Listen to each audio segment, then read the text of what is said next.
just taps me and goes, "Hey, dude, remember, you got to start talking at some point here." And the intro goes, yeah.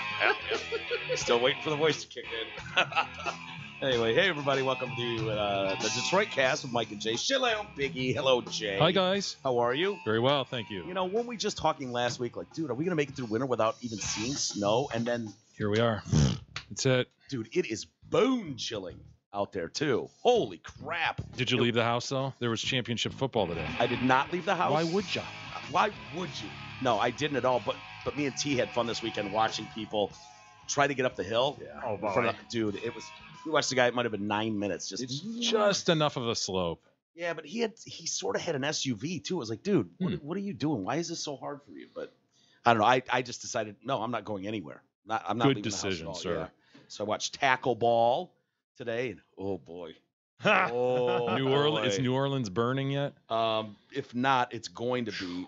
It's unforgivable, man. Dude, isn't it? You just want, for those that didn't watch or don't care, whatever, but there was a horrible non-call at the end of the Saints-Rams championship game. I mean, of all times when you want the refs to be absolutely invisible, it's in playoff football, right? You don't want it to come down to, and just to set the scene, because as Lions fans, we've seen this 1,000 times.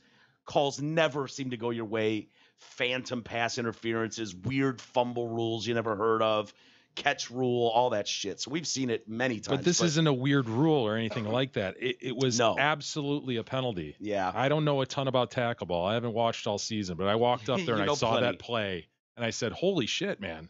Yeah. I know that. That is a penalty. Yes. There were 2 missed calls on that. I mean, it was one of those where Drew Brees drops back. They're on like the 15-yard line. It's 3rd and 10. There's a minute 40 left in the game. The Rams have 1 timeout. If they convert first down, they can take a knee, basically run the clock all the way down and just kick a chip shot field goal for the win. If they don't convert, then the Rams have a chance, and and so they throw a little out. Guys run on the sideline to catch it, and a Ram cornerback just stuck, blows him up with the ball's 8 yards away from him, just fucking creams him. He's not looking for the ball. He just you gotta blows be him think up. honestly, what was going on in his head? I mean, he got away with it in the end, but my God, dude. Had he turned his head, all he had to do, it was a shit throw, and that was going to end with a pick six, is my guess. A corner would have gotten that.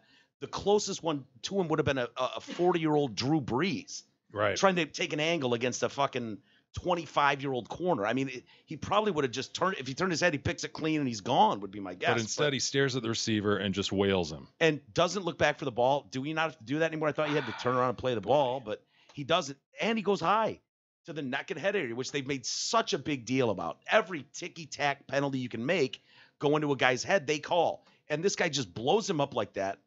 Total pass interference, no call. And it's like, okay. And you're right. It was so meaningful. It would have put the Saints in the Super Bowl. Yeah, to the Super Bowl. Would have put him in the Super Bowl. Would have put him in the Super Bowl. You have an aging Drew Brees. Yes. You don't have, your window is closing, man. Yes. Well, that's that was what I was thinking. Infuriating. That's the other thing I was thinking about it. Like with the Pats, New York, being in like so many years in this championship, they've won so many Super Bowls. But a team like the Saints, yeah, they won one, but when was that? 5-6 years ago? Oh, more than that even. I mean, it was when 2006? Katrina was. Okay, so it's like my point was like. Remember that was the season during Katrina. Maybe it was 6 then or something. I don't know, but the point is like 2010. Okay, it was so long ago, and you're not there. You're not there every year. They haven't been there every year, and so this is like, if you're a fan, I would have probably been arrested if I was a fan there that night. You would have been. Honestly, I thought about you, and it's like I can only imagine what a Big E at Ford Field during a championship game for the Lions. That non-call during a Lions championship I would have game, had the face painted. You would have killed someone, dude. You would have gotten arrested. Seriously. Or broken a hand or something, like slamming something. For sure. But that is how it's going to happen for the Lions. You know that. You just know, don't you? It's like there will be a magical run at some point. What was the last one? 91 or something when they went to the championship game against Washington. Correct. Yeah. That's going to be it. And we're talking as we're watching the very end of the game. We're like, this is how it's going to go for the Lions. Right. We're going to get there at some point. I really want to know what the explanation is. I want to hear what the refs have to say about it. We just missed it. We didn't see it. Like shouldn't there be like some safety net, like that the NFL can call a red phone and be like, look, you completely messed this up. maybe it's one time a game. One time again, each team can go, bullshit. I want you guys to take another look at that play. I'm telling you, more than a flag, because there's certain plays in the game that can't be reviewed. I never understood that either. It's like, look, man, I'm calling bullshit on this play. What does it matter? But you're right. There should be some sort of safety net, because we see this too often where it's like that changes everything. You're talking about hundreds of millions of dollars for your city. The course of history, Mike. Yes. And it's like, and you just knew. And I wanted the Rams to win. Jinsu is not going to be happy about this. Right. Big Saints fan. Jinsu. Yes, very good. He's probably I wouldn't want to be around him right now. Your brother-in-law who's from New Orleans. Yes. His family has a nice Chinese restaurant there. It's supposed to be delicious, by the way. I've never been. But yeah, he is not going to be a happy camper today. And I can't blame him. But, dude, this has happened too often. But we know. Remember when the refs decided to hold out and they brought those interim refs in? Oh, my God. And it was a fucking disaster. It showed you just how much the difference in just faster guys on the field is when you're trying to get in position and make calls. It was a train wreck of a disaster. So these guys are really good, but when a play like that happens and it's wide open in the field, it's two guys, everybody's head is following that play. It's like have like 19 referees out there too, I just hope it wasn't the chick ref out there. Was there a chick? I don't know, but we remember that one that made the first debut in a playoff game last week or whatever.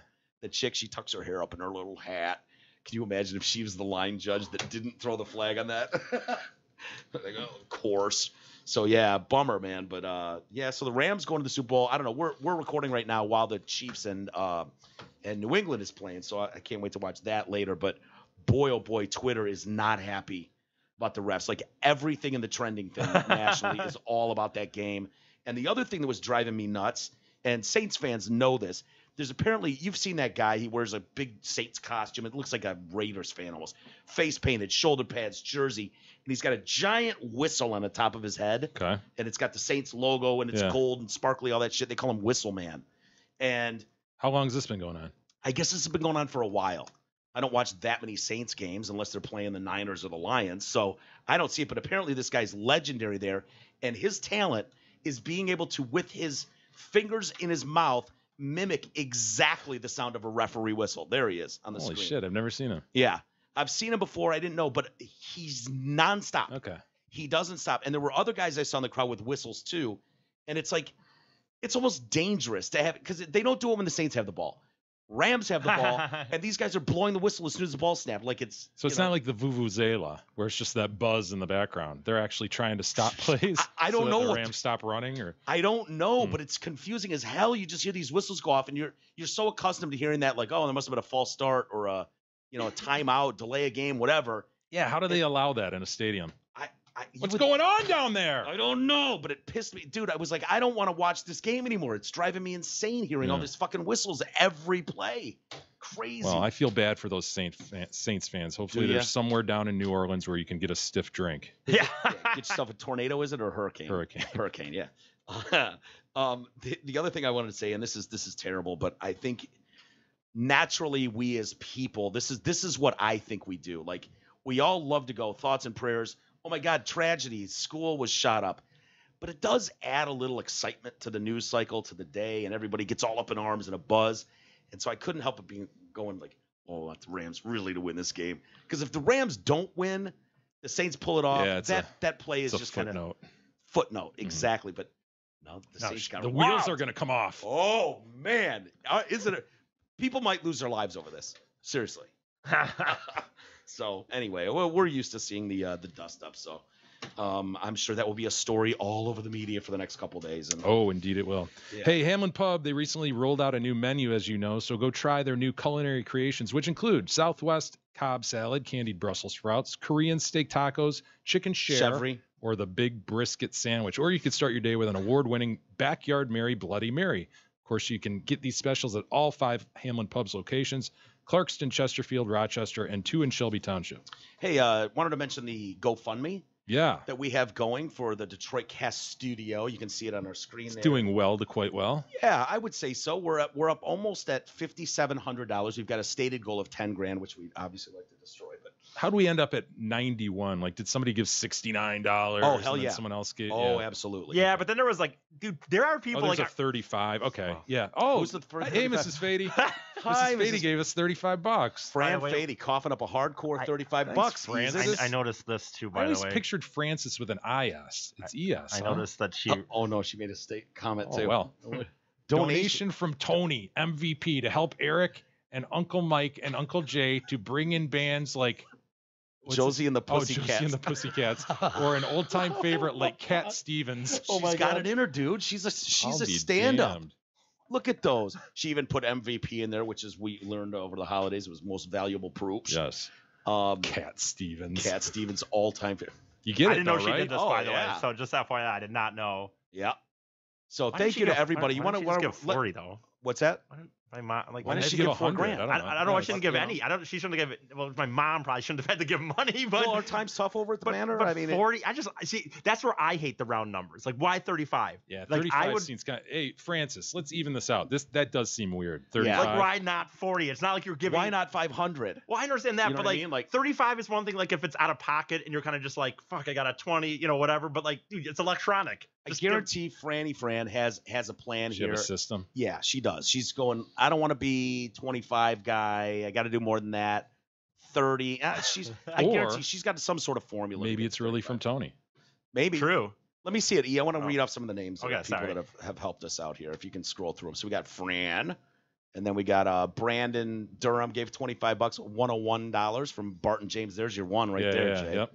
$100 from Anonymous. I That love actually, Anonymous. Actually, I looked. Anonymous guy is throwing in a ton, man. Yeah, He's just Anonymous keeps- is giving a lot of Very money. cool, Anonymous. Jason Veith, 150. Oh, thank you, Rachel Jason. Marple with $5. Thank you, Rachel. I love that. Dude, I'll tell you right now, I did a Facebook Live video earlier today. That $5 came because she said if I combed, she hated that my hair was not combed. And she said if I combed my hair, she would give $5. So Good I for combed her. my hair. How much will you give if we Floby eases his hair Oh, tomorrow? there you go. Ooh. Someone's got a pony up for that. Amy Zempel with $150. Frederick Murphy with $25. $208 See, from there, yeah, Anonymous. 208. What the hell? Valerie. What would Edison drive you to Harper. give 208? Why not 210? Well, At there's least. probably a reason if you asked them. It's like I would have given 210, but I hate Yeah, E, so I he's a took $2 dick. off the top. Right. If you read the comments, it might match up more. Gotcha. So are there more of them? Because I know Um, someone gave $500 over the weekend.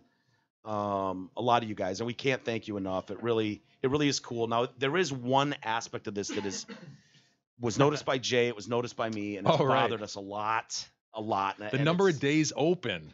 Yeah, It's not been open. What's it say? 6 days? 7 days, I 7. think. It's not been open 7 days. it's been open like 3 days. Yeah. We opened it Thursday morning. So Thursday, Friday, Saturday, Sunday. This is the 4th day it's been open, and it's saying 7 days. Here's why it's doing that, because it makes it look like took them an extra 3 days to raise that money. No. We What- do look like assholes, don't we? Yeah, Oh, sort of. man. Sort of. It's kind of a bummer. I don't know how you change it. Here's what happened. I wrote that thing up 3 days prior, and it was like, hey, Jay, when you get a chance, will you look over this, read it, make sure it sounds okay? And we were in a rush one day, and Jay left. And the next day, we discussed it more, like, when do we launch? And then we left. And then the next day, we did it again and was like, okay, yeah, I read it. That's good. Let's launch tomorrow. But it had been sitting there Right. blind to the public. Nobody knew it was there. And all those days, Just clicking away. Click. Now we look like being, idiots. Being judged. Morons. Being Morons. judged by the web. People are like, oh, I thought these guys were good. 7 days in. Jesus Christ. However, we are trending. We are part of the trending Yeah, community. according to so GoFundMe, whatever that GoFundMe. means. Yeah, I know. Who knows what it means. But thank you to everybody that supported it. Honestly, it means the world to us. We will take good care of the money. We will Oh, it's not over, is it? No, You're- fuck no. You're acting no, like no. it's over, man. No. I want to just keep You're encouraging doing a people to wrap go. up. No, I'm not Sounded doing like a wrap up. I agree. No. I'm not doing I a wrap agree. up. There has been some hits to the GoFundMe community of late, and one of them is to catch a predator, Chris Hansen. Right. We'll get to his story later, but guys like that really, not delivering on their promises and fucking people over.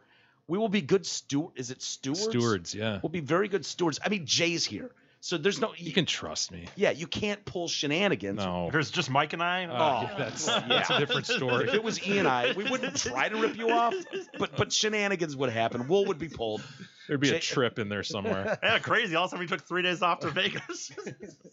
So Jay's a good steward. So I promise we'll take good care of it, everybody. So keep doing your part. We really do appreciate it. Hey, didn't I also see a GoFundMe that was for a bunch of the people in Bahamas who worked on worked on the Fire Fest and didn't get paid? Yep. Yeah. We've got those stories, both of those. I figured we do GoFundMe's back to back later. Sure, and mention them because I did watch the end of the fire fraud. Yes. Was that what they called it? I didn't watch the Netflix one. Did you watch that? No, I didn't. Yeah. So Had enough Fire Fest. Yeah, I watched. It was really good though. Yeah. Hey, everybody. The North American International Auto Show is here, and the party animals at Zott Ford are celebrating with insane rebates and massive auto show bonus cash. Lease a new 19 Ford Fusion Hybrid, yes, a hybrid, as low as $82 a month with zero cash due. What? Or $82. Or you can lease a new 19 Ford all-wheel drive Escape as low as $131 a month. Finally, if the #1 selling truck in America is more your thing, lease a new 19 Ford F-150 Super Crew 4x4 as low as $112 a month, only from Zott Ford and Holly. Did you see the war going on with the? I didn't even realize it was Indigenous Peoples Day on Right, Friday. right. I wasn't aware of that, but That replaces Columbus Day, right? I thought so. But I thought that just happened not that long ago. Are they having multiple? God, it Indigenous does Peoples Day? feel like that, dude. Right? You're right. It just doesn't seem like Yeah, it was because that long Columbus Day doesn't match up with MLK Day, which is tomorrow. Ago. Oh, So Indigenous people, that dude. Columbus Day was 6 months ago or something. so are they trying to like sneak an extra day in on us or something? There's wool being pulled. Yeah. So you've got the this Native American October advocate. 14th. You're right. So So I don't know what they're up to. You know what? It's the least we can do. You think Let's, so? Honestly, let's yes. recognize 2 Indigenous people. I actually agree with that. But So Let's do that. I know, but when I see a guy who's clearly an Indian, this is not a Pocahontas situation. Feather, not dot. Feather not dot, yes. And he's bitching about something. He's playing the drum. The whole works on in Washington D.C. Lincoln the Monument. Lincoln Memorial. Yep, Or memorial, yeah. It's a memorial, not a monument. that's right. The chair one, right? Yeah. He's fighting for the rights of indigenous people. But when I heard his name, I was like, I was expecting Running Bear. Running Bear. Yeah. Moonbeam or Yeah. something. But Nathan Phillips, Nate. I bet his middle name's kick ass. You think so? Yes. You think it's involved something Babbling about nature? Brook, something, yeah. Babbling Brook would be good. Little Scout. Why wouldn't he say that though? Name Nathan Running Brook, Bubbling Brook Phillips. Running Brook. That's a good one. So Friday, his battle gained some national attention as you had these two groups, and so you've got a Catholic school, right, boys' school. I don't know why From what a lot I of understand, them are yeah. wearing MAGA hats, but Right. apparently this is about the right to live or something. So I'm assuming this is anti-abortion. Oh, right. That's- The pro-life march was this weekend, corresponding with the women's march. Yeah. Okay. So that's why they were there. This is a Catholic school, and they obviously don't want people killing babies all willy-nilly, just throwing them away. Right. And so for some reason, they're all wearing MAGA hats, and it seems weird. They're doing the kind of oh, and I'm like, is Like that the their school? FSU. Yeah, like is that your school song or something? Like, why are we doing this? And people got all up in arms because a video circulates of poor Nathan Babbling Brook, Running Brook Phillips, and he's playing his drum, and this kid is like right in his face with a MAGA hat. So weird. Yeah. There it is. Team taunts him, and it's like, you racist piece of shit. So go ahead and play that, E. Just watch a second of it. Yeah, because it goes on for minutes. Right. But He's smiling. He's just standing there. And so people are like, you're mocking, you're being shitty, racist asshole, with your white privilege and whatnot, with your MAGA hat on in this Indian's face. And it's another thing of many that just doesn't happen if these goddamn videos aren't around. You know what I mean? Yeah, Everybody wants to totally. go viral. He wants to be on. well, did you see Everybody's the snapping him. Oh, look at John. did you see the full video though? The longer version. I watched like a 9-minute version. If Yeah. that's the one you're referring to. Well, there is another video that came out. Like everybody looked at this last minute, and it looks like you're just being a dick, getting in someone's face, and mocking sure, their right? stuff. Yeah.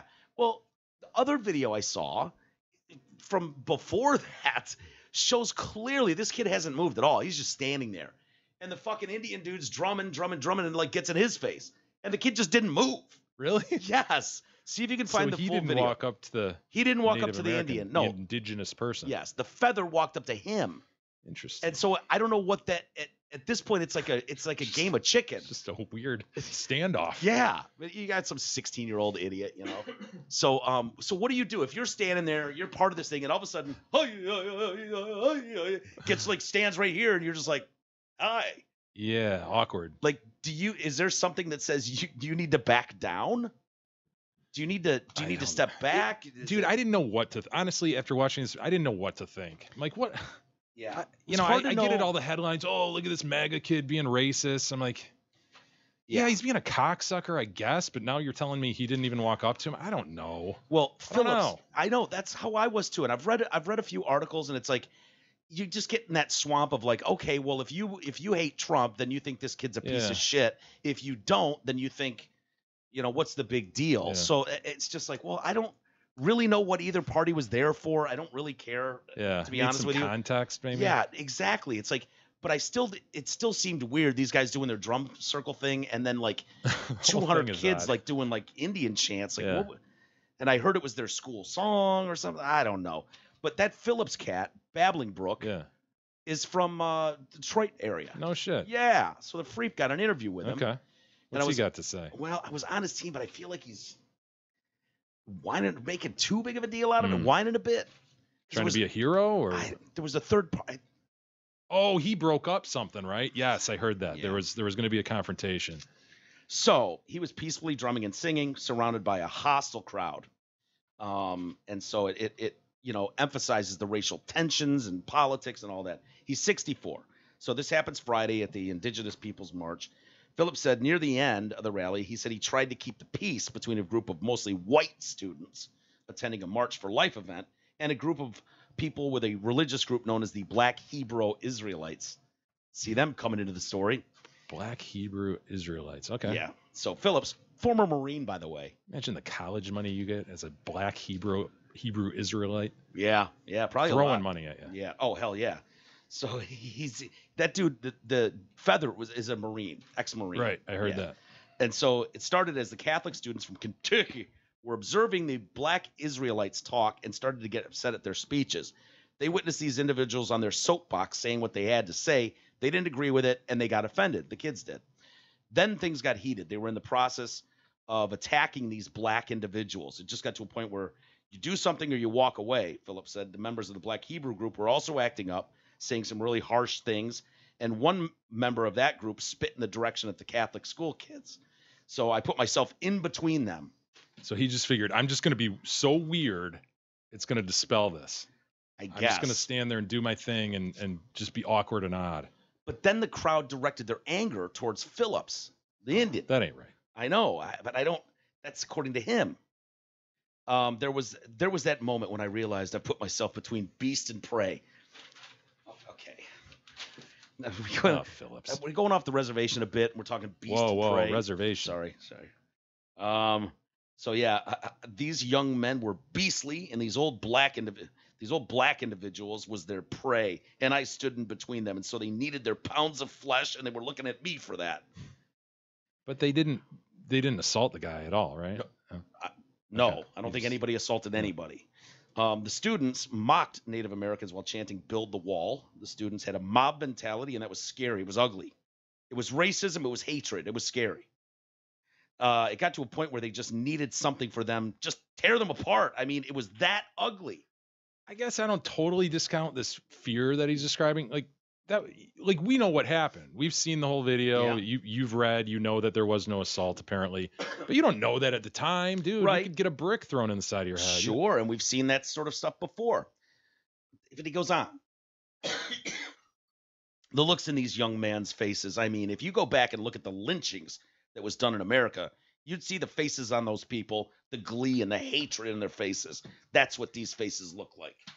I didn't see that necessarily, but I got to tell him how to acting glib and like a cocksucker, basically standing there being a smart ass. Yeah, high school kids being dumb. So yeah, he says he blames the chaperones. Phillips does, which I would agree with. So he moved to Michigan 10 years ago, right? His wife has cancer, bone marrow. She ends up dying, but she was getting treatment, they say, at a university. I'm assuming that's U of M, right? Because he's in the Ypsi area.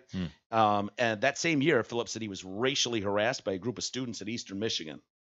Phillips said he was walking by when he noticed students dressed up as Native Americans, saying they wanted to bring back the university's previous logo. The Hurons. The Hurons, exactly. I told them that was racist, and they got upset with that. One of the students threw a full can of beer at me that was unopened and hit me with it, and the police did nothing. He's concerned about So here's what I'm seeing. Like, these kids want their logo. It's not. I don't think there's racist intent behind it. They're just fans of the Huron logo, and so they're protesting. You don't know that, Mike. You don't know that. I don't. I'm just, you know me with the benefit of the doubt. I like doling out the benefit of the doubt. It's like, Mr. Phillips, you stopped them and told them they were being racist. You started that, kind of like you did here. Yeah, he's inserting himself into these. Yes, you want hero credit, and yet you're inserting yourself into situations where tensions are up, and you're kind of egging them on. And by the way, I don't know how close this guy was that threw this unopened can of beer, but if he's even 8 feet away, that hurts. You ever been hit by sure unopened beer? Easus? I actually, yeah, it hurts. yeah, dude. Don't you think though? Say you're 15 feet away and yelling at each other. I mean, you can avoid the unopened. Either can that of and beer. catch it and throw it what back. if it's coming from you're assuming that it's coming right at him where he sees it. I don't know. He just said a guy threw an unopened. I can know, of but he's beer in an at me. area where there's a lot. You don't assume that it came from an angle. You guys have owned opponent kids in snowball fights, right? Where you catch their snowball and chuck it back. Oh, absolutely. Right? Is Yes. that move off the table here? Well, it sounds like he can't even avoid the goddamn thing. But that's He's not my getting clubbed. dude. It sounds like there were just a few students. This wasn't a big giant packed. I not fucking only 200 want him to kids. avoid it, I want him to catch it and throw it back. Well, in an ideal situation, that's a dope move. If you can pull it off, you got to be coordinated. He couldn't pull that move off. No, that's not true. a chance. But I don't know what his game was like back in the day, 10 years ago. So, but I just noticed slightly that it seems like you're inserting yourself into situations, and then the two situations we know of with him, Yes. that he's inserted himself in both. Yes. So he's concerned about the political climate that causes the incidents that like those that he's experienced. It's like we need somebody to blame again for our failings. Our president is kind of feeding the fires of racism. Some of the things he's been saying have been divisive. The building of the wall. Why do we have to build a wall on the southern border and not the northern border? So, I'm with you, Mr. Phillips. I'm right there, one at a time. Okay, we can't start working on the northern border until we fix the southern border. Just historically been more of a problem with 90% of the drugs flowing into the country, right? I don't That's think what I've heard, The yeah. Canucks aren't whipping it over the borderline. So, I mean, I love these people who are like, yeah, well, what about this? It's like, okay, we'll get to that too. Just one at a time. How about we start here? Two wrongs don't make a right. That's right. And then we got a second video. Were you able to find this second video, E? Are you talking about From the video this- of him like coming up to him? Well, there's. Oh, do you have that? It looks like this is like, to me, I think. Okay. Just watch a sec, Jay, and see if you see what I see. Okay. Kids with braces. That is just morons. so disrespectful, you know? Totally. So I think it's he's not there yet at the kid. Yeah, he's So making his way That kid's over. just sitting there, So right there, he steps up. right there at the top right. See, in the, Yeah, kid's Yeah. just sitting there. He hasn't moved. And then it's like, boom. Oh, you're right, man. So does he have an obligation to now back off from the Indian here, or Native American? Sorry. Yeah, so he's just sitting there going, this is kind of trippy. This guy is kinda just weird. walked up to me. By this I could old see man doing with what a that drum. kid did, you know. Yeah, that is I mean, interesting. It's I don't know what the I don't know I've What's never the seen this. protocol? I don't know what protocol is. Has precedent been set for this? If someone steps to you, do you have to remove yourself? I would think no. They're Nay. beating a drum, though. Maybe. Because I don't want to say I want to treat everyone as equals. Because I think we would all agree if that was just another white guy that stepped up to him, we'd go, hey man, you stepped up to the guy's face. Fuck off. He Yeah. doesn't have to move. Yeah. But the fact is, we feel a little different because he's going, and he's beating his drum. And maybe we should. Maybe we should take a couple steps back and be respectful. Okay, that's a lot to ask of a 16-year-old boy. I got to be honest. It man. is. Especially after you've done the FSU chant. I kind of want to know if that isn't. I find it hard to believe that's part of their school song. Right. You know, at the Catholic school, but who knows? Weird, but The St. Joseph Seminoles. and yes, that's horribly disrespectful. And one of the kids' fathers gave comment, and I thought what he said was pretty cool. So video has surfaced of another 16-year-old boy telling a group of Native American men at this march that they stole their land from the Aboriginals. And on its surface, that sounds disrespectful too. Why would you be hurling shit like that? But back it up just a few seconds.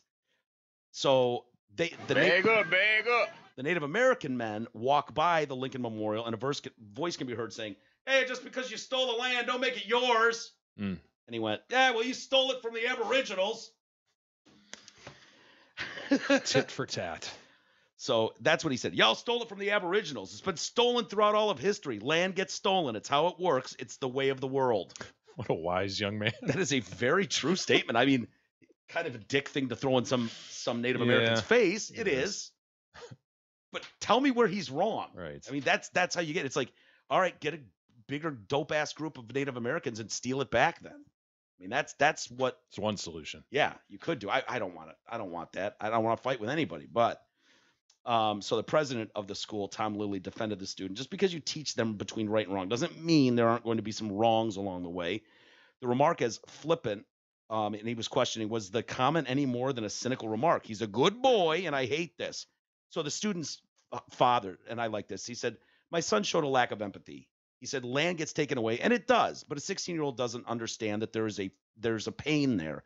It takes age to understand how harmful that is. Nothing in his life has been taken. This is not a boys will be boys situation.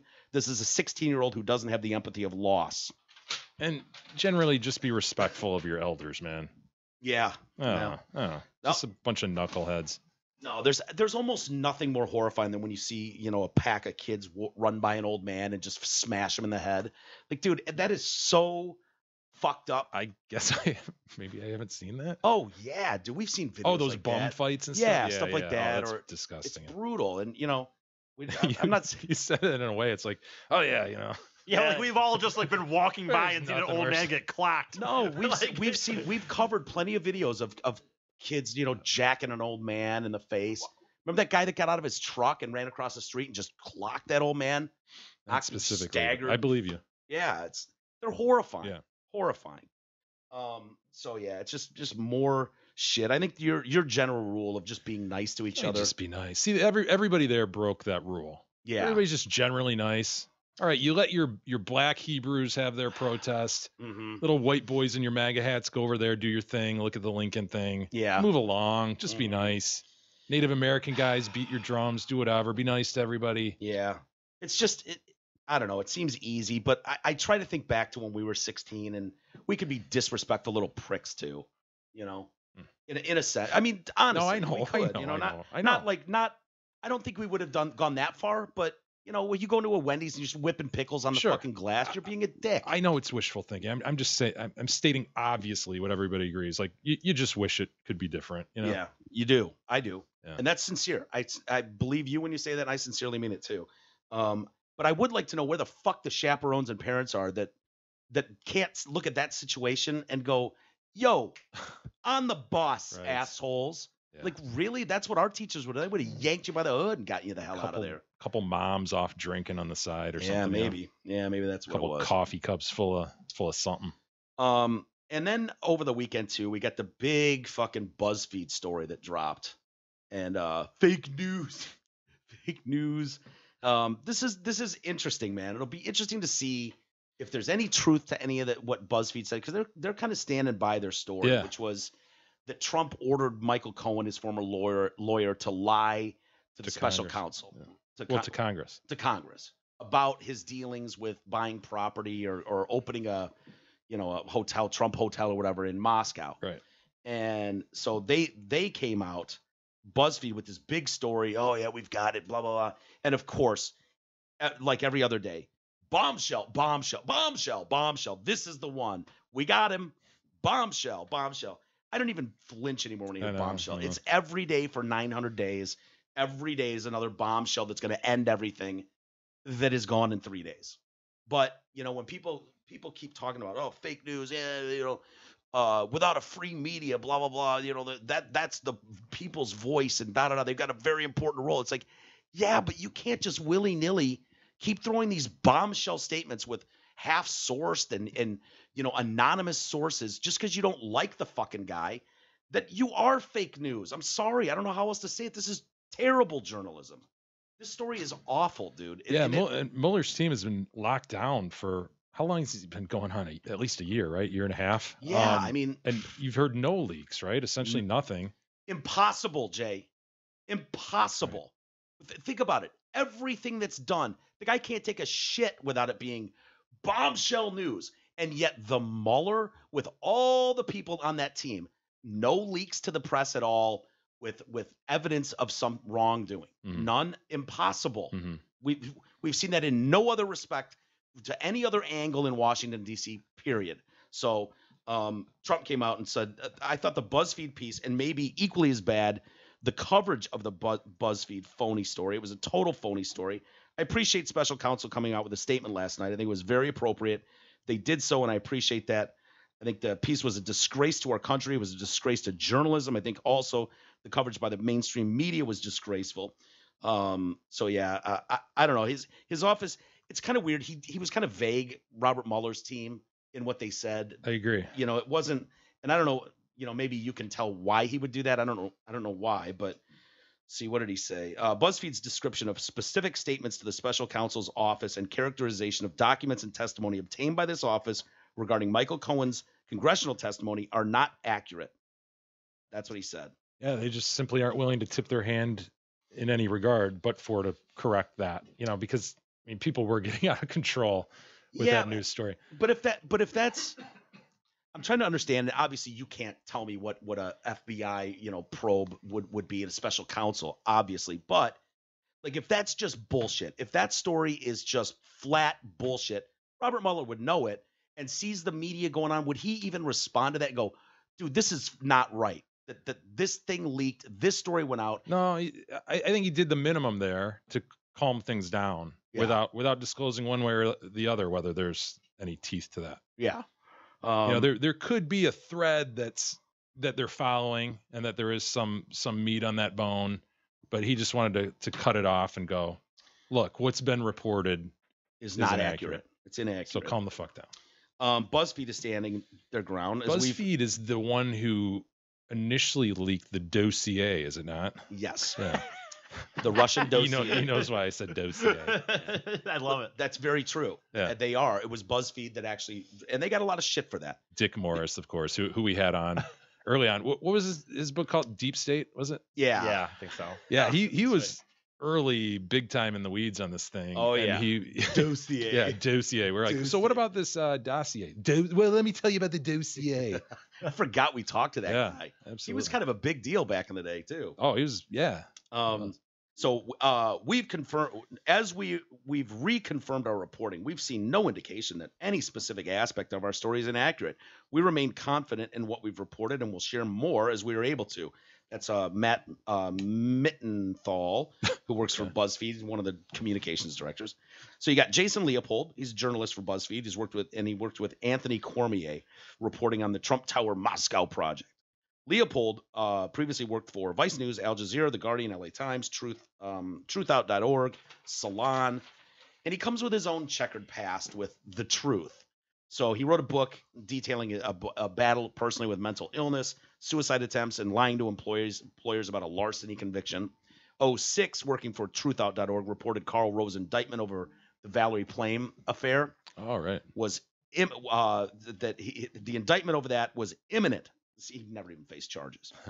2002, Salon.com removed a story he wrote as saying it was riddled with inaccuracies and misrepresentations. Rove wasn't even the guy. Wasn't it Scooter Libby? Remember that story? Yeah, Scooter vaguely. Somehow. I know the players' names, but I don't know. Karl Rove? I don't think Karl Rove was even the guy who outed her. Anyway, move on. Well, small detail. Well, that's kind of an important detail. I mean, my story says, working for truthout.org, reported Karl Rove's indictment over the Valerie Plame affair was imminent, but then he never faced any charges. Yeah, so that's an example of a falsehood that he's recorded. My only point is I don't even think Karl Rove was the guy ultimately who was fingered for that. Exactly. Gross. Yeah. So this story he wrote for Salon.com saying that they pulled it, saying it was riddled with inaccuracies and misrepresentations, also saying the piece contained an instance of plagiarism. Which is that's the scarlet letter, dude. It's pretty bad. Yeah, that's not good. Remember, it was BuzzFeed that released a totally discredited dossier, paid for by crooked Hillary Clinton, the Democrats, on which the entire Russian probe is based. On Friday, Ronan Farrow, who works for The New Yorker, he's tweeted his own misgivings about this BuzzFeed story. I can't speak to their sourcing, but for what it's worth, I decline to run with parts of the narrative they conveyed based on a source central to the story repeatedly disputing the idea that Trump directly issued orders of that kind. CNN has also previously said that Leopold had a checkered past when it came to accuracy of his reporting on the Bush administration. So what you've got is a guy that fucking hates the right, Yeah. and it sounds like is willing to just half-ass get a source. I mean, these guys came out and said, well, the documents that we've reported on, well, technically we didn't see them. Right. And it's like, hello? Do you even hear what you're saying right now? You just took someone's word for it that this exists. You haven't even seen them. But they said, yeah, the sources are fully 100% read in to that aspect of the special counsel. I don't think that we've said we haven't seen them, but I will say I'm confident they do exist. Dude, that is so bad. So bad. I mean, when you've got CNN's Jeffrey Toobin, I don't know if you saw him over the weekend. No, I haven't. Lawyer. He did the OJ book that they made the movie about this last year. He was just like, and he's just, he's running with CNN on all these stories. It's hilarious. I'm convinced, like, they know now. Like, people on the panels know, like, either I shit on this guy or I lose a very lucrative paying job on this panel. Like, that's what it is. CNN has decided that. Yeah, it's their TV show. Yeah, their TV show is going to be negative Trump no matter what. And so the panel just all falls in line. And it's like, you can either kiss away your $500,000 gig going on and doing these stories. That's kind of my opinion. Fox is doing the same thing on the other side. Sure. But yeah, I don't know. When you see Jeffrey Toobin going, this is a really, really bad day for journalism. This is not good. This is for all the people that think there's a deep state and that talk about fake news. Yeah. This is a win for them. This is exactly what they're talking about, and this is not a good day for reporters and journalism. So we had our first two stories we talked about just simply fed the fuel of the fires on both sides. Exactly. Yeah, it's too bad. And it continues. You look at, Maroon 5 is doing the Super Bowl halftime, right? And for now. Right. Still 3 weeks to go, right? Is there even going to be a Super Bowl? I mean, it's in 2 weeks, right? 2 weeks. Oh, 2 weeks. I'm sorry. So yeah, I don't even know if there'll be a Super Bowl. That's right. They've talked about that. I mean, the NFL is racist, so should we even have a Super Bowl? Oh. No, because the federal government gets involved with security and the government's on strike. I was actually kidding. How fucking hilarious would it be if the Super Bowl got yanked into this and was canceled? Oh, nah, it won't happen. I know it won't, but wouldn't that be fucking crazy funny in a way? Yeah, it would be. Actually, if it'd be funny, it'd be something. It'd be something. I'm kind of willing to let the Super Bowl go for a year, totally, just to have the story. You know what I mean? Like, how crazy would that be? So anyway, as soon as there were rumors. Remember back in November or whatever when Ellen, I think, was talking to Adam Levine, the singer from Maroon 5, and says, hey, I'm hearing about you guys in the Super Bowl. And he's like, no, I can't confirm or deny. Right. He kind of played that weird game, like made it sound like they were. And so as soon as that happened, a change.org petition was filed. Got like 85,000 signatures.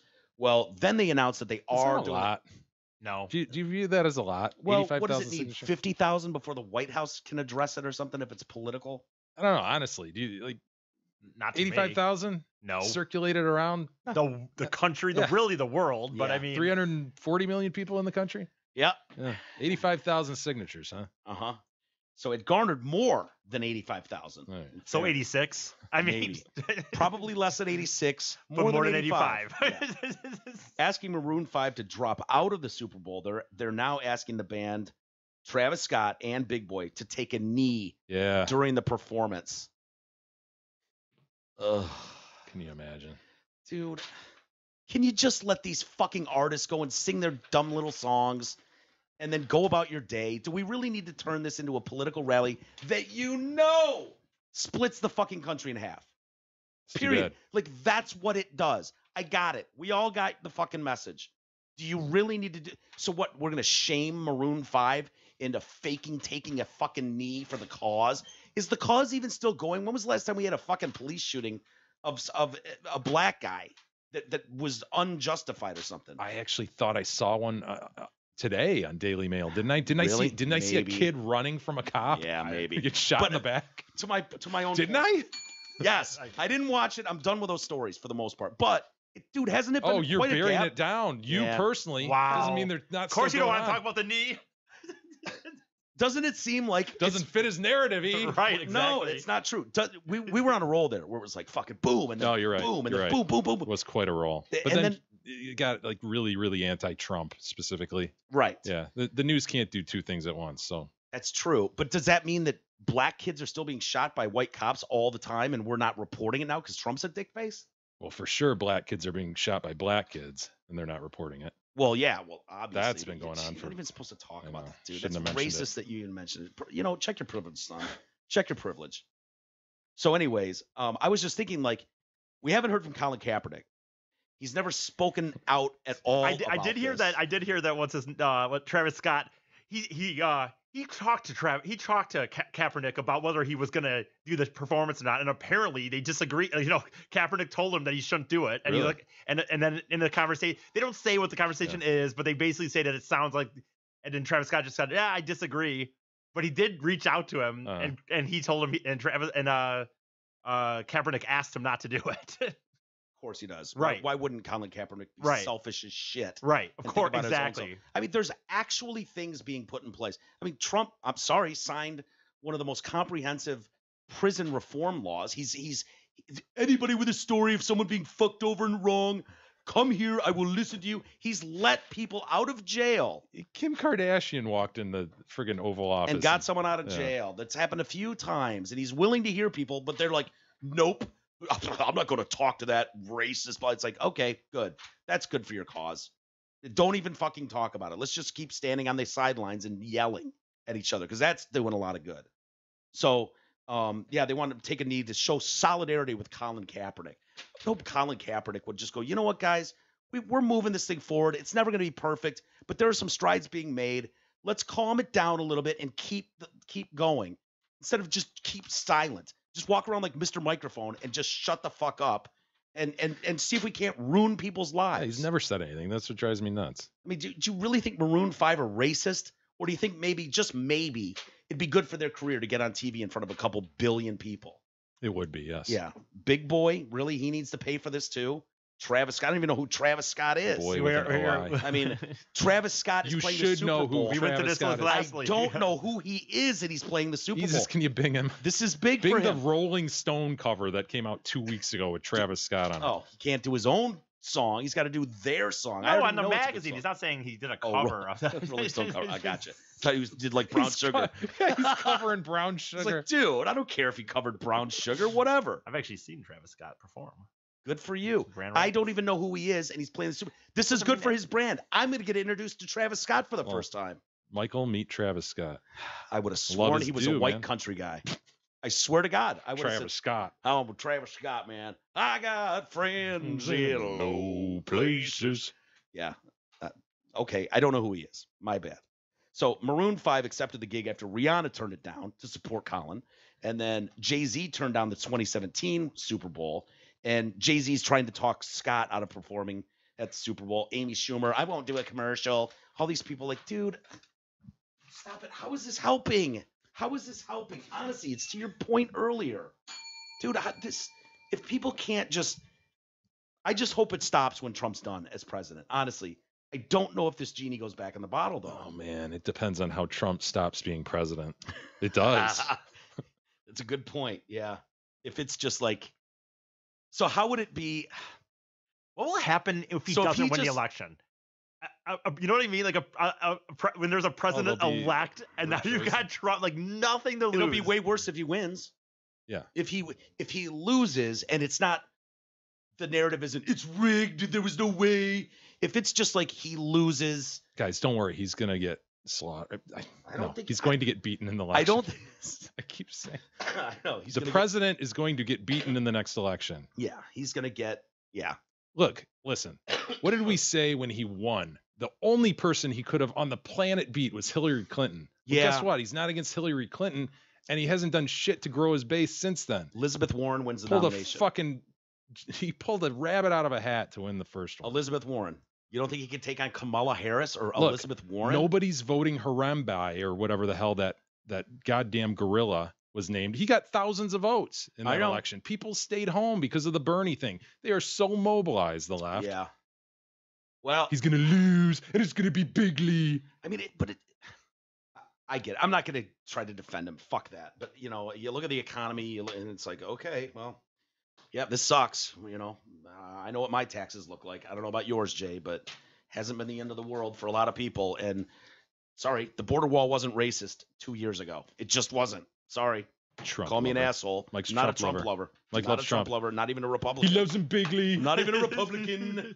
Believe it or not. Either is he. You're right. Neither is he. So A great point. anyway. I wanted to tell you, Jay. I watched the rest of the Fire Festival documentary. You mentioned that. The Hulu one, yeah. As did you. I did not watch the Netflix one. Right. I do want to watch it. I think Eh. because that's where this story. Because I'm like, why don't I know about this lady? Well, the lady that we're talking about that Oh, is got the part of GoFundMe. She's Right. part of the Netflix Okay. documentary, so we haven't seen it yet. But she's a Bahamian restaurant owner, Yeah. and she was forced to pay her staff out of her own pocket after those guys screwed over the fire festival organizers failed to pay any of the bills. So there's a GoFundMe now appealing for help to help her. Her name's Maryann Rolle. She's the owner of Eczema Point Bar and Grill, and so launched the fundraiser because her life was forever changed by that festival. It's been an unforgettable experience catering to the organizers at the fire festival. I pushed myself to the limits, catering no less than 1,000 meals a day. You believe that? Organizers said they stayed at. She said organizers of the festival also stayed at rooms at Exuma Point and enjoyed multiple meals there as well. It's hard to believe and embarrassing to admit that I was not paid. I was left in a big hole. My life was changed forever. My credit was ruined by the Fire Fest. So she had this. Good for her. She saved up her whole life and had like a nest egg of like 50 grand. And she's like, what am I gonna do? I can't stiff all these people with families, these Bahama guys that work for me. Yeah. And so she just drained her life savings paying them. And, her credit's shit, all that stuff. So they put a GoFundMe out there. It's currently trending.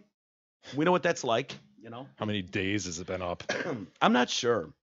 Well, they said Probably 3 less than it's actually, yeah. Well, Posted but as. they were probably smart, though. They probably wrote it, launched it, so they didn't get hit with this. True. So anyways, they've raised more than 68,000. So her fans really are stepping up for her. They are, I yeah. mean, It they sounds really like it. coming through in just a matter of days. 68 grand. I mean, she runs a restaurant. That's got to be entertaining as shit, running a restaurant. You think her mom gave her $35? I don't know. No way. 58. Well, they're at 68. We're at 58. So how many more eights is that than ours? Is that 68? Into it, Mike. 68. So 68 7 minus 6. 50, No, go 68,000 minus 6. 62,000 more than us. Yeah. And but ours has been out there longer. It's embarrassing. Mm. It's really embarrassing. Talk about this again. So their goal is 123 grand, and they say that it's a matter of days, and they're going to smash Sure. that. I believe they will. No one's been quoted saying that about ours, but No. theirs sounds like it. So yeah, it was On track to do some amazing things. Oh, what she's going to be able to do. Oh my God. She's going to be able to give so much more to her Of her restaurant out to her fans, Right. her fans that are supporting her. She's just going to, the more support she gets, the more she's going to be able to give back to them. Right. That's how it works. That's all she wants. I guarantee it. All she wants to do is the best possible thing she can for them. It's not about her. Definitely not. I mean, that's true for a lot of people. So her story was highlighted in Netflix Fire, the greatest party that never happened. So she said, yeah, I had 10 people working with me directly. They were preparing food all day and night, 24 hours. Pay all those people. I went through about 50 grand. Just wiped me out. So, yeah, I don't know. Anyway, I watched another thing on Netflix, too. What do you over got? the weekend. Isis texted me, and he was like, dude, have you seen the Bill Murray stories? No, he was telling me about it, though. Yeah. Sounds good. I saw it, and I was like, because Bill Murray, we've talked about Well, Bill's great. I think just but- last week we talked about the fact that Ghostbusters doesn't hold up because it's sort of like reliant on Bill Murray-isms from the 80s. Right. It's just I don't want to bag on Bill Murray. I've always liked Bill Murray, and I loved Caddyshack and, all those other movies. But, those are character-driven guys, and, does that shit hold up 40 years later, 30 years? I don't know. Caddyshack, yes. Caddyshack, yeah, but, what are some of his other... I still like Groundhog Day Scrooged personally, but Meatballs. Remember when he was a Yeah. camp counselor? Yeah. Stripes. That's Stripes. probably his biggest, Was that that was one of his first Yeah, ones. I think Yeah. put him on the map as far as a movie star. But, so I saw that on the thing, the trending or whatever on Netflix and their new release. And I was just like, I just couldn't bring myself. I was like, maybe I'll get back to it. And so E was like, dude, you should check it out. It's good. So I was like, all right, I'll check it out. It's fucking awesome. Is it really? I was worried, by the way, Yeah. for the record, how you set that up, I was very worried that you were about to just say East said it was gonna be good and it sucked. Or whatever. Dude. Like, It's about a guy. There's these legendary stories where Bill Murray will just show up somewhere and just be like at a house party. But he won't, like, he's not doing shtick. He's just there. Yeah. And so he's just meeting people and hanging out and dancing and Or bachelor party, whatever it is. We've seen this over the. we've heard about this. Well, we've shown some videos, I think, over the years of shenanigans. So it's like stories like this crack me up so much. Where it's like he walks into a bar and it's just like a dive bar, and then just goes in the bathroom. There's one guy in the bathroom. He's just taking a leak at the urinal. He's just taking a whiz. And Bill Murray just walks up right behind him and just covers both of his eyes and then whispers in his ear, "No one will ever believe you." And then steps back. And the guy turns around and Bill Murray's just standing there and he just walks out. No one will ever believe you. Weird. Dude, it's hilarious though. Yeah. And so the other cool thing about Bill Murray is he doesn't have an agent.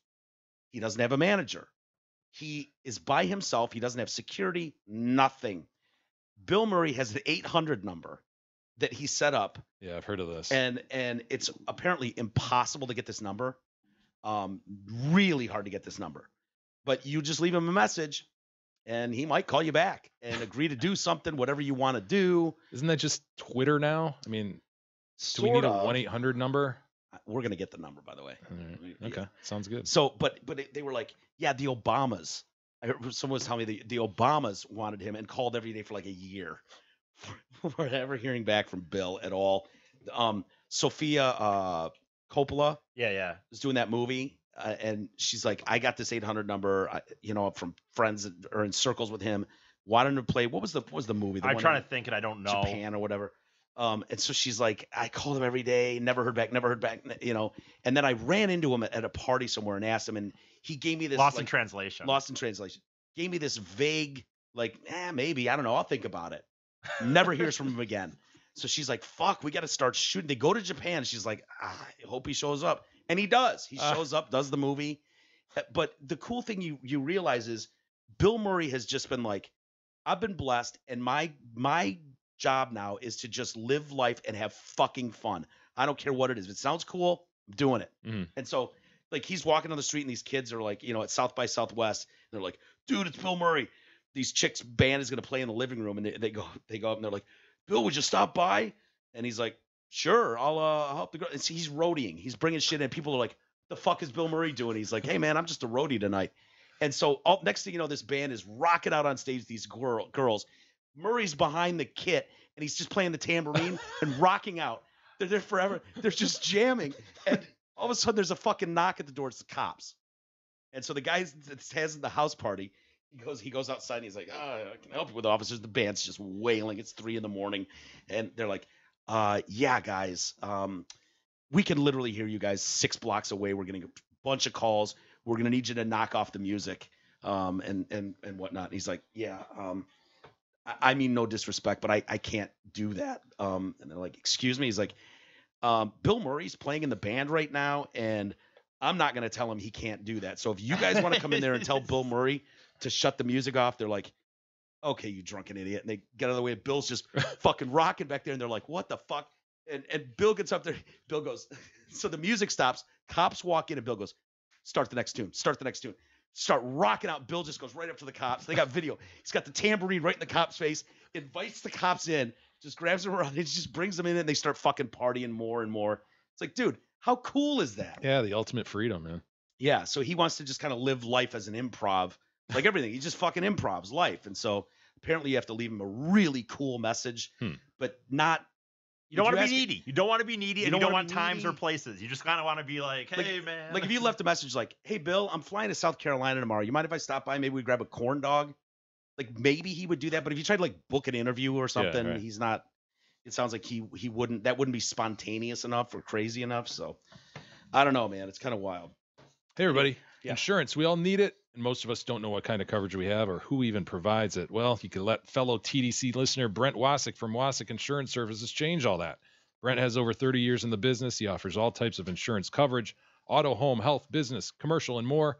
Call Brent Wasik at 734-455-1900 and get a free, no obligation quote today. Again, that's 734-455-1900. Do you have his net worth there, E?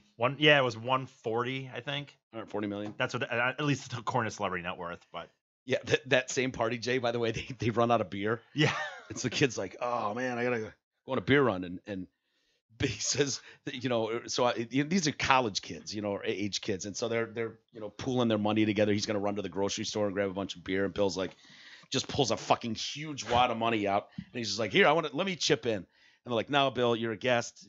No, I'm not taking any money. He's like, I insist, just take the money, get the beer, come back. I want to pay my part too. And they're like, no, seriously, Bill, you're a guest of ours. He's like, look, I've saved up for a long time. It's okay. He hands him the money. Pulls a big giant wad of money out. So yeah, you can see it on Netflix. I don't want to give all of the stuff away, but it's pretty entertaining for sure. Anyway, let's take a quick break. We got some poops to talk about. Couple guys. Good news or bad? One is good. Started as bad, but got good. I guess they're both good, except we lost the cutest dog in the world. Oh no. Yeah, I didn't even pull that story, but I just thought of it now. Maybe you can find that. This dog was voted the cutest dog in the world and died over the weekend. It's a cute. I gotta tell you, it's a cute. Get to that more next.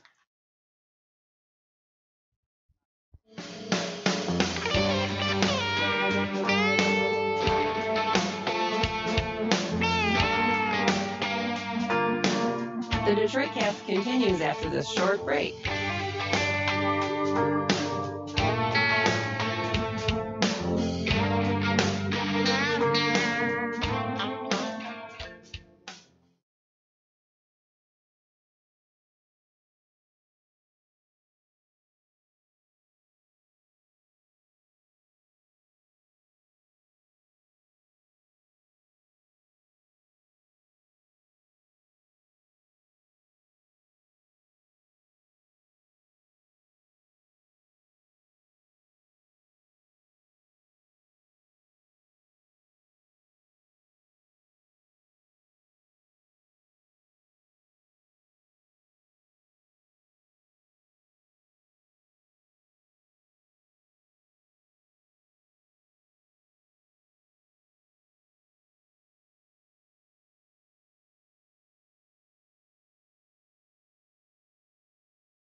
Cast continues now, bitches. Here are Mike and Jay.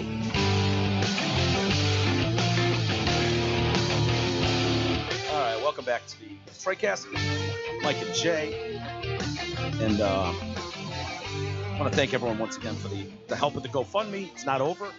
Still going strong. And you guys have been supportive, and hopefully more of you will jump on board. I was looking over the weekend at some of the things that I think we're interested in with studio and stuff. And one of the things is because I get so fucking irritated when I watch like YouTube. If I watch our show and he's not fast enough, it's not his fault, but not fast enough on switching the camera, and it's like, he's been talking for 10 seconds. Why is the camera not on him? Then right when I finish, it goes to on you right in the now. back. And I noticed it with McCarty's show too. And it's hard to sit there. You almost need a dedicated person sitting there that's what they do. It's kind of directing the thing.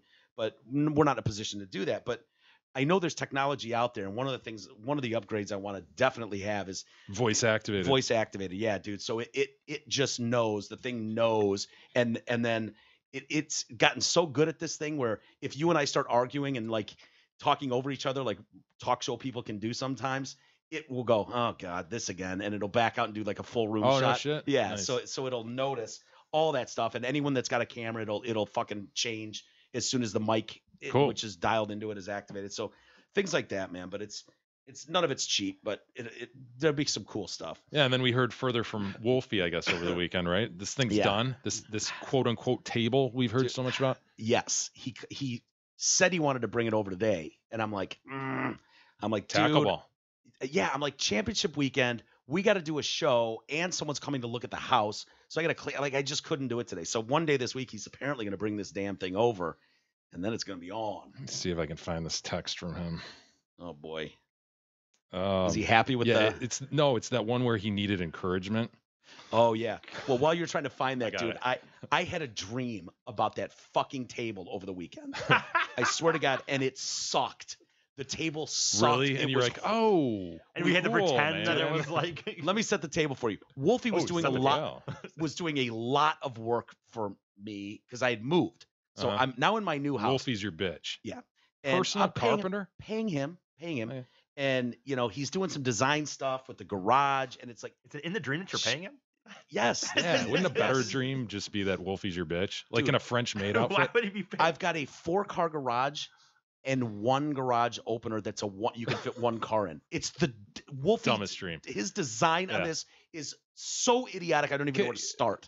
Was it Wolfie or was it you, Mike? It's your dream. I would never say, hey man, how about let's have enough for 3-4 cars in the garage, and then we'll put just a 1-car opener thing. And I was like, Wolfie, are you fucking retarded? What are you doing? Well, why do you have this man designing a new house? I don't know. It was a fucking dream, E. And so now I go in the basement because all I cared about when I was buying this new house was the studio. I don't give a shit about a master suite. I want Jay to be comfortable and E and me. That's what's important. And so I walk downstairs. It's like, yeah, the table. By the way, the table's there, and we're working on setting up the studio stuff. I walk downstairs, and this thing is obnoxiously huge.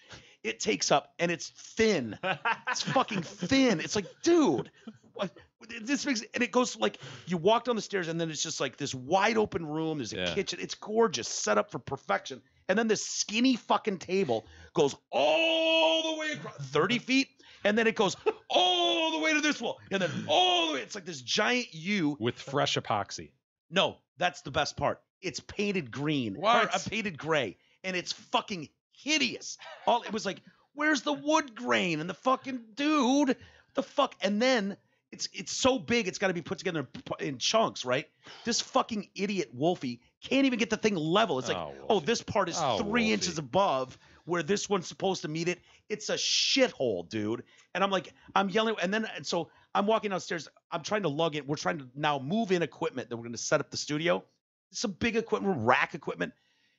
The staircase that Wolfie has put going to the basement is fucking asinine. My head touches the fucking ceiling when walking down the stairs. So you have to walk like this. Yeah. And then the steps going down, all of a sudden they get narrower in the middle. And it's like you can barely put your foot on it. I'm carrying this rack-mounted equipment. And I'm like, Wolfie, the fuck's with these stairs? I snapped. Yeah. Snapped. Had enough. Dude, I went off on him, and he worked all around the clock. Yeah. He got the staircase pretty Was he well like, I squared put in away. 130 hours. I don't know, 130 man. hours. He knew I was fucking serious Yeah. and livid, and he did square away for the best he could the staircase, but It's a hell of a dream. the table is it's a dream. I Did know, you at I'm least just saying pay it's for a hell of a supplies, dream. Mike? I think I did. Yeah, I don't think Wolfie was donating all the. I don't know. I can't say for sure. I'm pretty sure I did. I wasn't going to pay him then, not until he fixed some of this Here's shit. his text. I referenced this last week, but here it is. It's a big day for the table build. I'm pouring the epoxy this morning, and honestly, I've never been more nervous with a project like this. If I've missed something, if I botch this process, the entire project will be ruined. I've got over 130 hours into this, and I'm on the 1 yard line, and I don't want it to fall apart now. I couldn't sleep last night. Been up since 4 a.m. Been psyching myself up all morning, saying it'll be fine. I hope I'm not wrong. I do wish Jerry was here for backup. He's the guy that built the large Woodburn TDC sign. He and I talk woodworking all the time. Anyway, wish me luck, man. God, Wolfie, you got this shit. You're the best around. I said, nobody can do what you can do. You got one shot. Mom Spaghetti, Godspeed. Yeah, there you go. And then I didn't hear a reply, so I didn't know what happened with it. He poured it, apparently fucked some things up, but it's salvageable. Is it? Yeah, that's what he said. It's like, it's not a perfect pour. There was a couple things and blah, blah, blah. And so I don't know. We'll see. He wants to know if we can help bring this fucking thing in. Oh, he's going to have one guy with him. God. He says, I need another guy to help. Please don't say E. And he's like, is T-Roy going to be around? I'm like, I don't know, man. That's a you problem. Figure it out. Figure it out, Wolfie. I don't know what to tell you. There couldn't be an easier install. I mean, just open the friggin'. Yeah. I know. We're fine. It's right there. I'll help you, Wolfie. He's making it difficult, and he's bumming me out and you out. Yeah. Obviously, I mean, some of the conversations we've had off the air about him. Holy shit. So I didn't know you were dreaming about Wolfie. Yeah, dude. Well, it was such a bummer. I was so worried it was going to be fucked up that it just got in my head. It got my psyche, man, and I was right. The whole thing was fucked up. So hopefully it isn't as bad as I thought, but it looks good in pictures. We'll see. Chris Hansen. What the fuck happened to Chris Hansen? Chris Hansen, man. God, that was the best show ever, wasn't it? The best. To Catch a Predator. It was awesome. Where you just like you're basically just catfishing dudes who are preying on children. That was the best idea ever. I'm telling you, it was so much fun to watch. And it was funny because, like, think about it. You knew what was going to happen every time. Like, you knew exactly what was going to happen, but it was still awesome. Yeah. Them walking up the stairs, him in the room, knowing he's about to catch them. And there's this smug Chris Hansen just like sitting at the kitchen table and so, it's like, have a seat. And the guys, it got to the point where the Predators were like, hey, man, I'm not gonna walk in and find Chris Hansen. Right. What are you Became talking a about? thing. I'm 12. It was like, and then he'd be in the other room hiding. This guy would come in. Yeah. Set down his little beer, his condoms, his bag of shit, whipped cream, waiting for his 12-year-old to come down the stairs. And, hello, can I help you? What are you doing here? Camera crew and Chris Hansen was like, oh, fuck. No, you know what? I felt bad for her. Yeah, I was just over here making sure she was okay. I was worried she was home alone, and I'm a concerned parent myself. There's bad guys out there who could do her harm. Then can you explain the beer and the condoms? Well, you're hard on, sir. That was the other thing. Got a raging boner. Him reading the text to me was priceless. Like the everything. Chris Hansen was huge, though. He was huge. He's local, isn't he? From Brother Rice and shit. Yep. But I had no idea. It's like Chris Hansen's just gone. I mean, they replay this show To Catch a Predator, I guess, on MSNBC still. They have reruns, and it's popular still. Reruns. And so, but it's like he was. Syndicate that shit. Hell yeah. Dude, it was riveting to watch. Every week was like, oh, hell yeah, Hansen. Then all of a sudden it's gone. Why would that show ever end? Right. Did pedophilia end? It's like Cops. Clearly it didn't. Yeah. So, dude, he could go a step further. Some guy wants to fuck a horse. Yeah. He's working it out. It's like all of a sudden he's in the barn, pulling his pants down, and Hansen comes around the corner. A spin-off farm episode. Yes. To Catch a Farm Predator. Why don't you have a seat over here?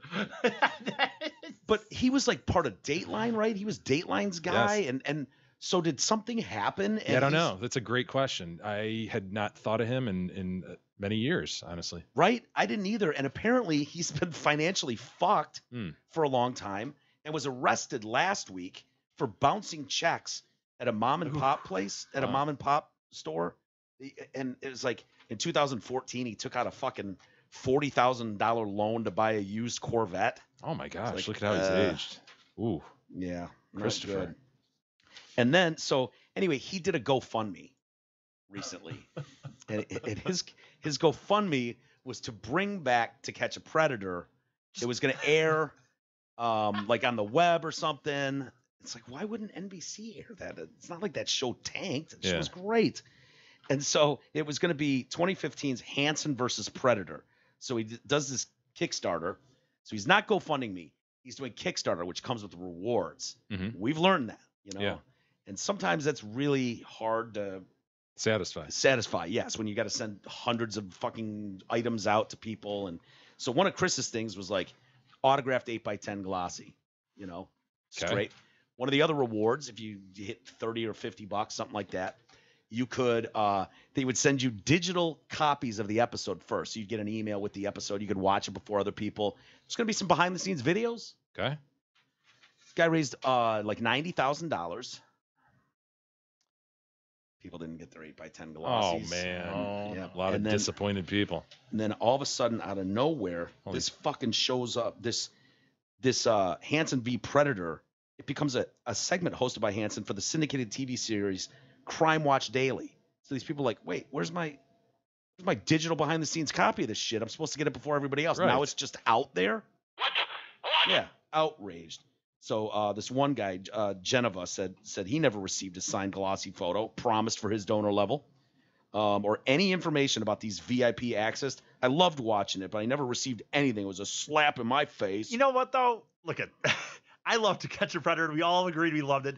Are you really that concerned about a glossy signed by? Dude, it got a place on your mantle, man. It looks really bare without it. Tie the whole room together. Yeah. You don't know. I mean, it's a story too. I know. Where'd you get the Hansen autograph? Well, Like, let me tell you. I'm basically the reason this show's on the air. Right. That you're welcome. So yeah, donor Sean Pizarski said he donated $30 with the understanding he would get exclusive behind the scenes content and first look access to digital episodes. Never happened. Yeah, we paid the money and we were told we would get it first, and then it went on Crime Watch and no one got episodes they were promised. God, that's too bad, honestly. Yeah. I know a lot of people like Chris Hansen, and he seemed to be, doing well. That's really. We used to talk to him from time to time at Riff. He was always good. I'm not one to ask for a public apology. I don't go that route. Take some of the blame for showing bad judgment. Sir, you're beating yourself up. You didn't show bad judgment by giving $30 to Chris. If anyone's Kickstarter should be able to be trusted, wouldn't you think Chris Hansen's the face would be of Chris it? Hansen. I mean, that guy's face screams honesty. So, yeah, he's blaming himself for the bad judgment and then giving him my money. You never know what these people. He doesn't seem to have any remorse. So he was arrested Monday in Connecticut for bouncing checks to this place that sold him $13,000 worth of marketing mugs, T-shirts, and vinyl decals, which says to me he was trying. He was trying to satisfy his Kickstarter. That sucks. Fucking broke and bouncing checks, just trying to pay the people back. Goddamn Sean Pizarski is goddamn mug and glossy. So last May, Ally Financial claimed Hansen borrowed more than $65,000 to buy a Corvette convertible. Come on, Hansen. American Express says he owes us almost $58,000 for overdue charges on his credit card. Was that a want or a need? I mean, I think it's a desperate. It screams midlife crisis is what it does, right? Oh, Hansen. Is there anything more fucking cliche than the 50-year-old white guy buying a Corvette convertible? Especially, was it red? Let me guess, a red one. They didn't say, but yes, it was red. Of course it was. I don't even think they'll sell you another color if you're a certain age and color yourself. If you're white, you're 50, yeah, you get a red one. And so, yeah, he was the subject of a strict foreclosure. I don't know what that means. They said it is not a sale. So an outstanding debt of over $1 million on his house. Boy. The home is now owned by the bank. Yeah, it's not good. But this guy's circling back, this Geneva guy. He made an apology, said, I'm sorry, I want to come clean and sort this out. I guess I'd be happy with that. But I still want my photo. So he's hanging on to that photo thing. I mean, he really, really, really wants an 8x10. He really wants it that bad. We got all our photos out, right, guys? Yeah. We don't know I anybody? think so. Yeah. I mean, I think E owes a couple lunches. Right. But other than that, Yeah, you're right, man. Every now and then a couple people email in. Booker. I know. those are outstanding. But in E's defense, in your defense, I think you have said, like, name the. Dude, there's day been and times stuff. where I've said it. I mean, name that. I told someone this week, and I said, he's like, I still haven't had my lunch. I said, name the time and date. Yeah, I think a problem is E's long track record of.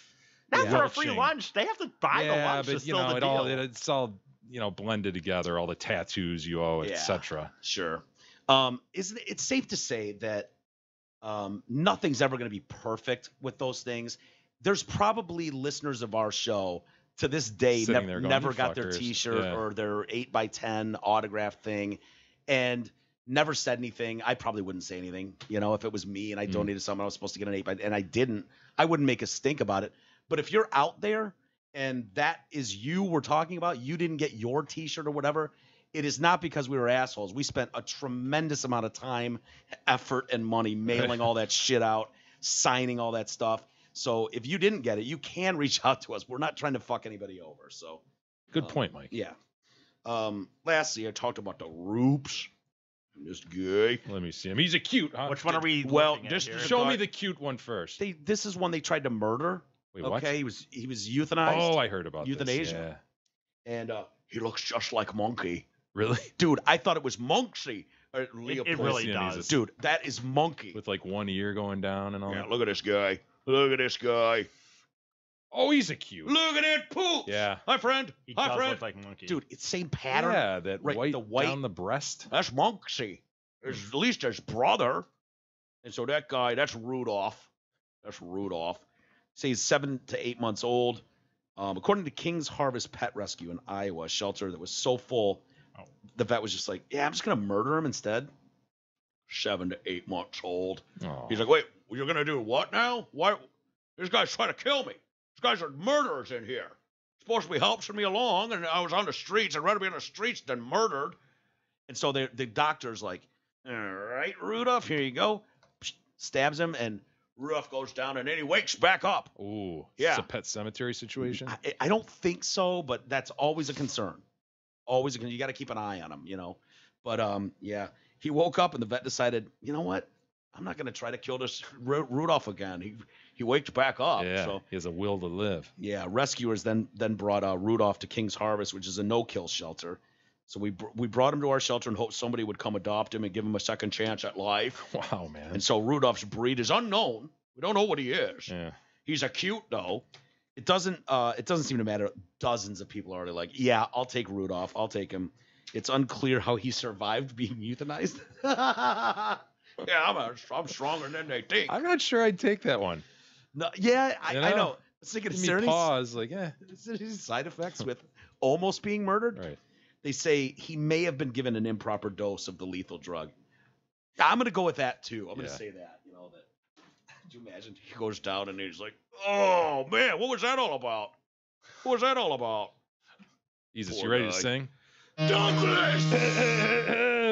And then we're Gonna find our best friend Doug, and then we're gonna give him a best friend. Oh, come on, Jesus. Doug. Doug.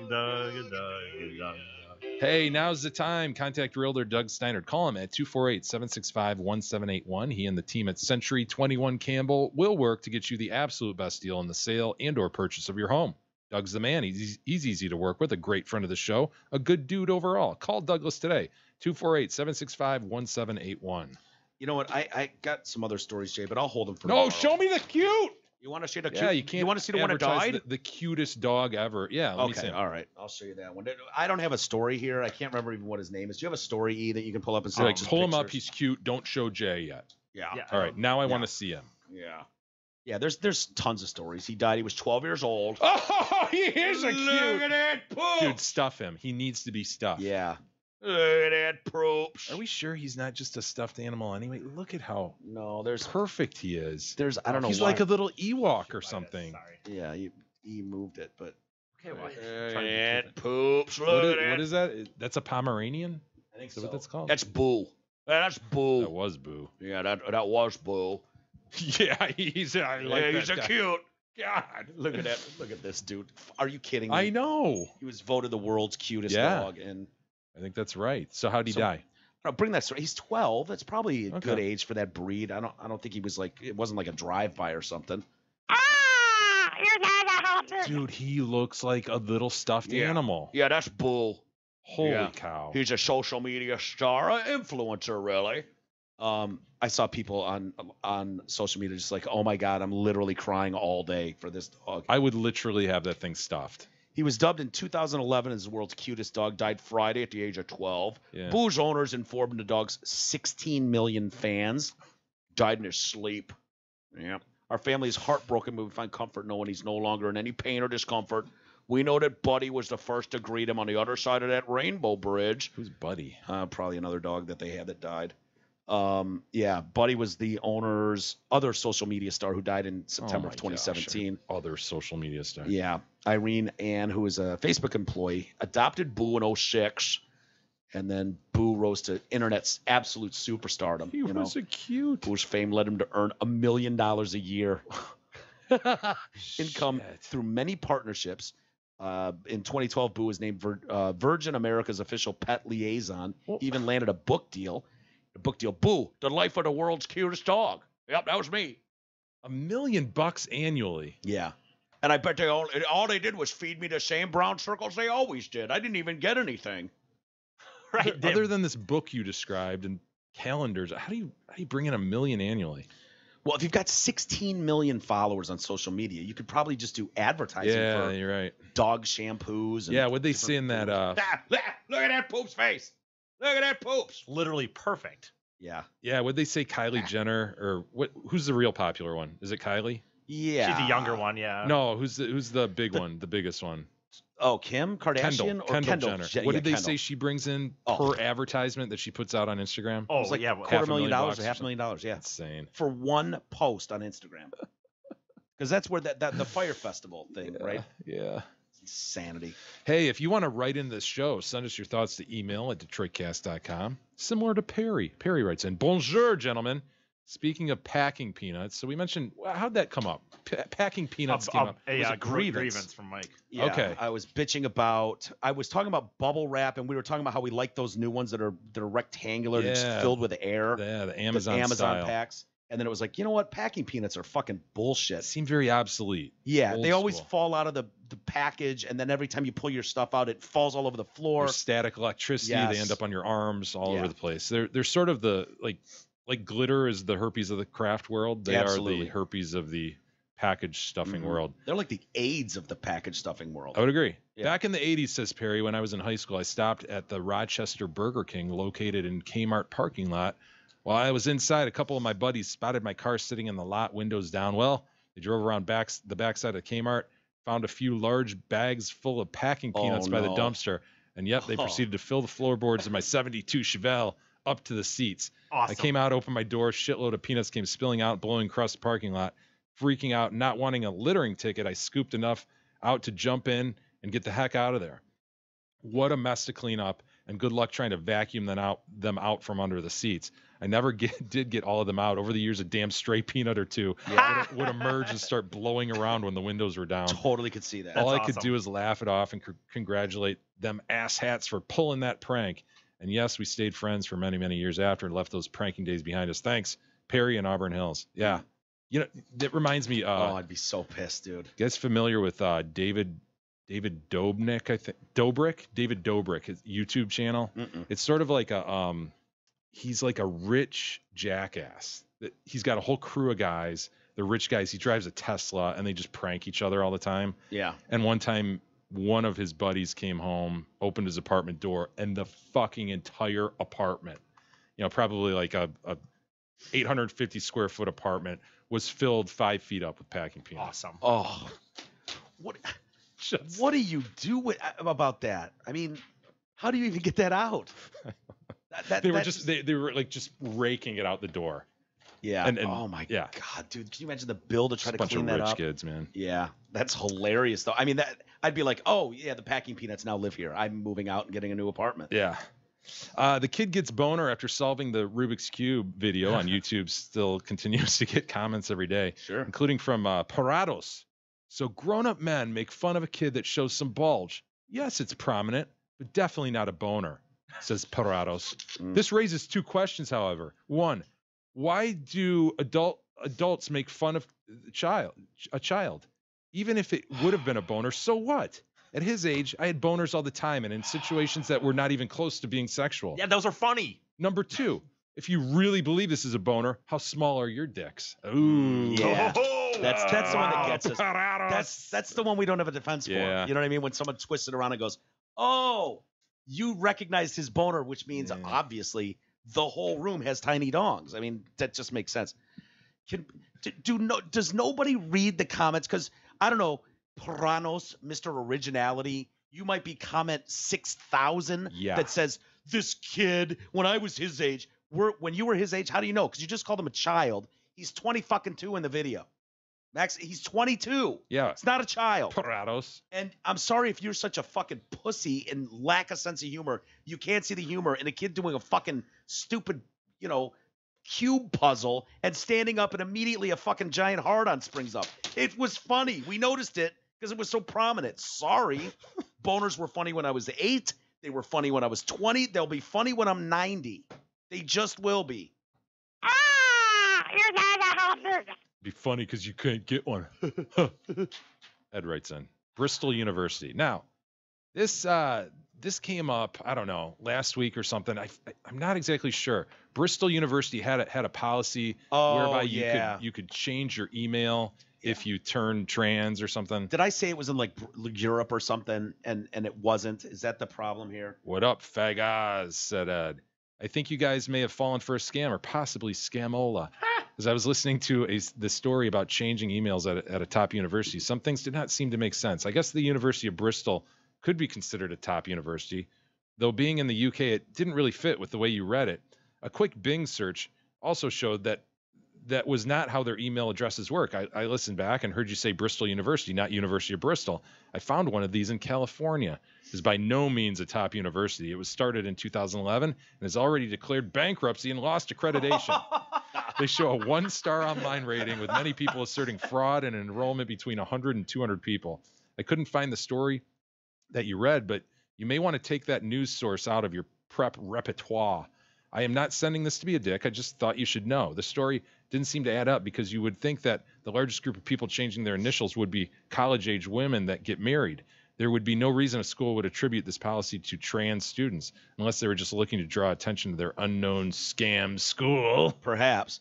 It was a weird story. I'll give you that because it was tagged onto the bottom of another story. Oh, one of those. It was those. It was. You know how sometimes they'll do that where it's like. Oh, I do. They've. And I'm trying to remember exactly what the main story was. It must have been trans related or something.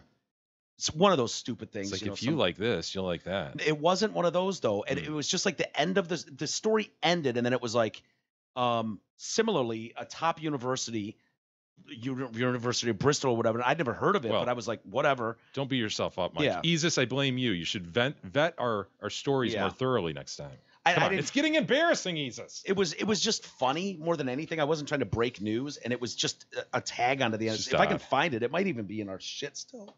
If I can find it, I'll pull it out and show you. But we'll save the rest for tomorrow, Mike. Sounds good. Let's get out of here. I'm gonna go watch the tackle ball game. Yeah, I gotta get to that. So, anyway, have a good rest of the day. Thank you, everybody. Keep hitting the GoFundMe. Detroit Cast Studio is what it is, and will we throw it on the post today? Yeah, it's always in the post, and you'll see it around Facebook, Twitter, etc. And follow E. He's been doing some funny stuff, going Facebook Live and talking to people and egging people on for cash and whatever. So continue to do that. Thanks, everybody. We'll see you tomorrow.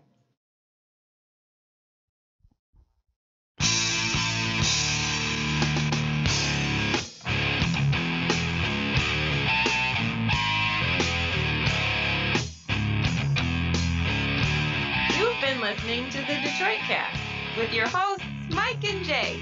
From all of us at Radio for One Studios, thank you for listening, and as always, thank you, Detroit. Listen to